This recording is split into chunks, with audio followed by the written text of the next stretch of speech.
तो ये देखो, अगर मैं बोल रहा था कि SHM में ये मेन पोजीशन है, ठीक है, H और M, तो ये पार्टिकल यहाँ से चलना शुरू करेगा, यहाँ से इस तरफ गया, इस तरफ से वापस आया, फिर इस तरफ गया, इस तरफ गया। तो मैंने टाइम के साथ ग्राफ बनाया, तो टाइम के साथ ग्राफ बनाया तो मैं टाइम ही देखूंगा। यहाँ पे t is equal to 0, T/4, T/2, 3T/4, और दिस इज ये t।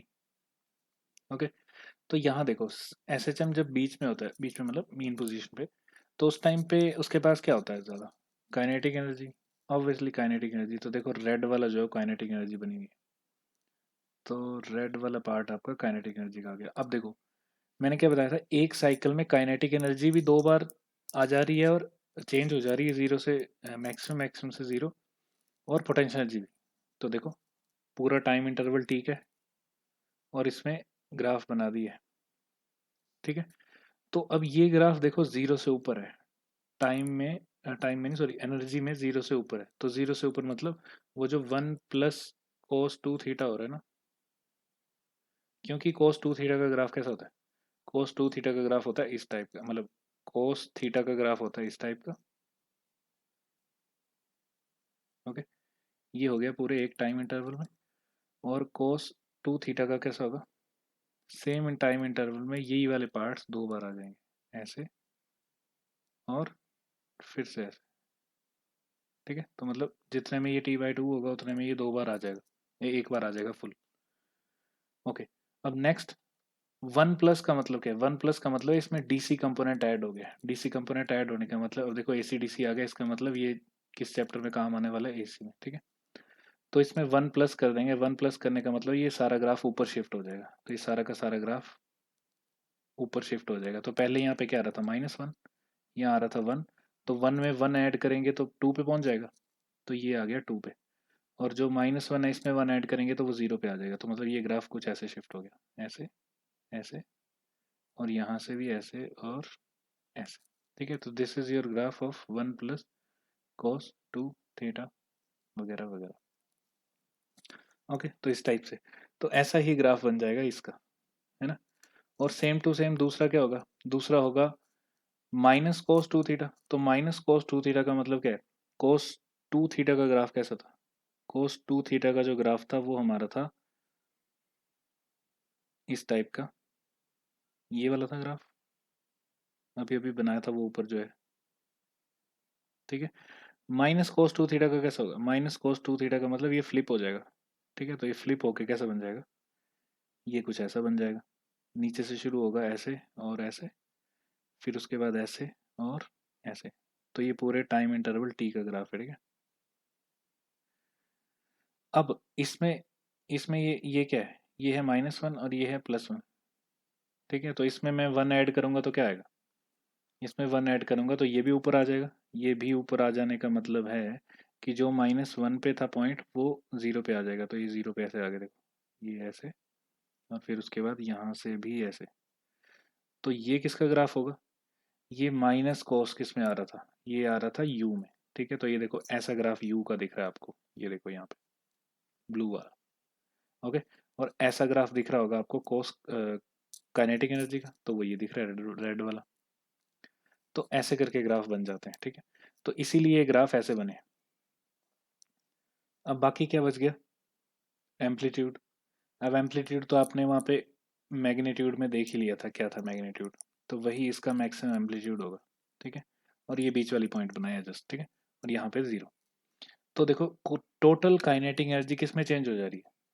पोटेंशियल एनर्जी में। यहाँ पे ये पोटेंशियल एनर्जी थी, ये बन गई काइनेटिक एनर्जी। कब? After T/2। ये देखो यहाँ पे, ये काइनेटिक एनर्जी, तो सेम मैग्नीट्यूड, इसका मतलब पोटेंशियल एनर्जी सारी की सारी चेंज हो जा रही है काइनेटिक एनर्जी में। और कितने इंटरवल में चेंज हो रही है? T/4, एवरी T/4 इंटरवल में ये एक्सचेंज हो जा रहे हैं एक दूसरे से, ठीक है। T/4 के भी हाफ में देखो, बिल्कुल यहाँ पे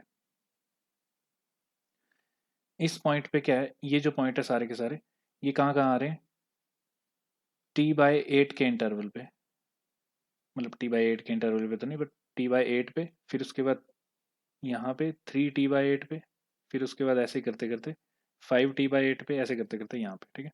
इस पॉइंट पे क्या हो रहा है, इन सभी पॉइंट्स पे kinetic energy is equal to potential energy is equal to, sorry, इन दोनों का sum is equal to mechanical energy, मतलब टोटल एनर्जी।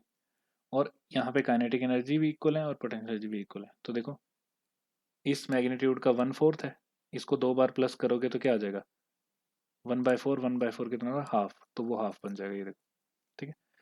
तो मैकेनिकल एनर्जी पूरे सिस्टम की सेम रह रही है, देखो कांस्टेंट। यहाँ इस पॉइंट पे देखो पोटेंशियल एनर्जी कितनी है, दिस, काइनेटिक एनर्जी जीरो। इस पॉइंट पे देखो काइनेटिक एनर्जी कितनी है, दिस, और पोटेंशियल एनर्जी जीरो, तो टोटल मैकेनिकल एनर्जी कांस्टेंट, ठीक है। तो ये हो गया एसएचएम। तो ये सब आपको पता लग गया है। अब देखते हैं इस वाले ग्राफ को। ये वाला ग्राफ क्या शो कर रहा है, ये शो कर रहा है एनर्जी वर्सेस डिस्प्लेसमेंट, ठीक है। तो देखो जब mean position, this is mean position, यहां से डिस्प्लेसमेंट होती है इस तरफ को, तो ए पे जाके क्या मैक्सिमम हो जाता है, ए पे जाके पोटेंशियल एनर्जी मैक्सिमम हो जाती है। तो ये जो ब्राउन वाला है ना वो पोटेंशियल एनर्जी, सॉरी रेड वाला, तो ये जो रेड दिखाई दे रहा है दैट इज पोटेंशियल एनर्जी, और ये ब्लू वाली क्या है, ब्लू वाली इज काइनेटिक एनर्जी। तो ये आप इक्वेशन से देख सकते हो, ओके। और वैल्यू आपको पता है कितनी आ रही थी, पोटेंशियल एनर्जी की, काइनेटिक एनर्जी की वैल्यू यहाँ पे मैक्सिमम कितनी होगी, मैक्सिमम हो जाएगी, क्या आई थी, ए के ओमेगा स्क्वायर, के ए स्क्वायर, तो मतलब m omega square a square by 2, ठीक है। और ऐसे ही यहाँ पे बाय 4, और यही की सेम टू सेम क्या आ जाएगी, पोटेंशियल एनर्जी।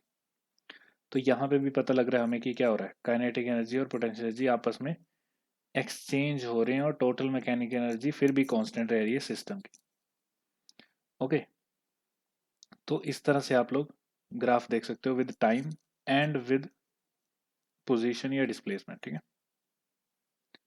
ठीक है, तो अब हमने नेक्स्ट निकालना है पोटेंशियल एनर्जी की एवरेज वैल्यू, ठीक है, as a function of time as well as a function of x. तो सबसे पहले as a function of time निकाल लेते हैं।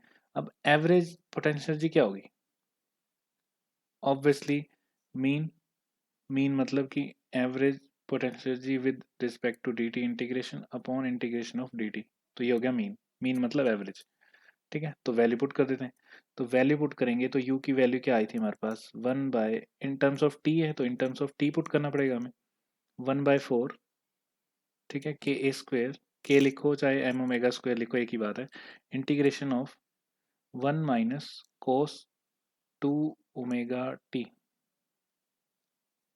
ओके। आगे आ जाएगा dt divided by total time, total time आ गया t, तो ये 0 से t तक निकालना है। देखो किसी भी ट्रिग्नोमेट्रिक फंक्शन, किसी भी तो नहीं, कोस और टेन, सॉरी, कोस और साइन, कोस हो या फिर साइन हो, इनकी जो एवरेज वैल्यू आती है फुल साइकिल में, फुल साइकिल में जो एवरेज वैल्यू आती है वो आती है 0, ठीक है।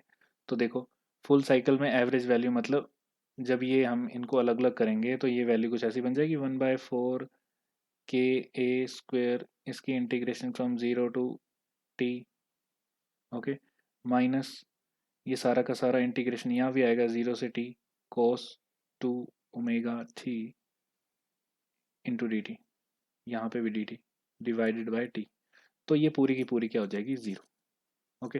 तो हमारे पास क्या बच गया, हमारे पास जो वैल्यू बची वो इतनी सी बचेगी बस, जो भी ये आपको आगे दिखाई दे रही है, ठीक है। तो इसकी इंटीग्रेशन करके देख लेते हैं क्या आ रही है, तो यू एवरेज निकाल रहा हूँ मैं, तो you average is equal to 1/4 के ए स्क्वेयर, साथ में आ जाएगा टी, 1/4 के ए स्क्वेयर, ये सब कुछ कांस्टेंट है, साथ में आ जाएगा T divided by T, okay. तो ये कट जाएगा, तो आंसर क्या आ गया, तो एवरेज वैल्यू क्या आ जाएगी, k A square by 4, this is your average potential energy. तो इसके साथ ही काइनेटिक एनर्जी की भी एवरेज निकाल देते हैं in terms of t, as a function of t, ठीक है। तो काइनेटिक एनर्जी का फॉर्मूला भी ऐसे लिखेंगे, काइनेटिक एनर्जी का average is equal to integration of kinetic energy with d t divided by integration of d t, 0 to t, 0 to t, तो values put कर देते हैं। तो जब आप इसमें वैल्यूज पुट करोगे तो ये कुछ ऐसा बन जाएगा। देखो, हमें पता है काइनेटिक एनर्जी अभी अभी निकाली थी हमने, कितनी आई थी, 1/4 KA² integration of 1 + cos 2 theta, cos 2 theta मतलब cos 2 ओमेगा टी, ऐसे कुछ आया था, ठीक है। तो अब देखो यहाँ पे क्या आ जाएगा, यहाँ पे भी इंटीग्रेशन होगी dt के साथ, तो यहाँ पे भी वही है 0 to 2, तो फुल टाइम इंटरवल में कोस की इंटीग्रेशन जो होने वाली है वो 0 होने वाली है, तो हम इसको क्यों ही लिखें इसको, ठीक है। नीचे तो t बन जाएगा ये वाला। तो वैल्यू क्या आ जाएगी, काइनेटिक एनर्जी की एवरेज आ गई इज इक्वल टू 1/4 KA², फिर से साथ में t आ जाएगा, अपॉन t आ जाएगा, तो ये काट दो। वैल्यू क्या आ गई, ये भी 1/4 KA², that is kinetic energy की एवरेज वैल्यू ऑफ SHM, ठीक है।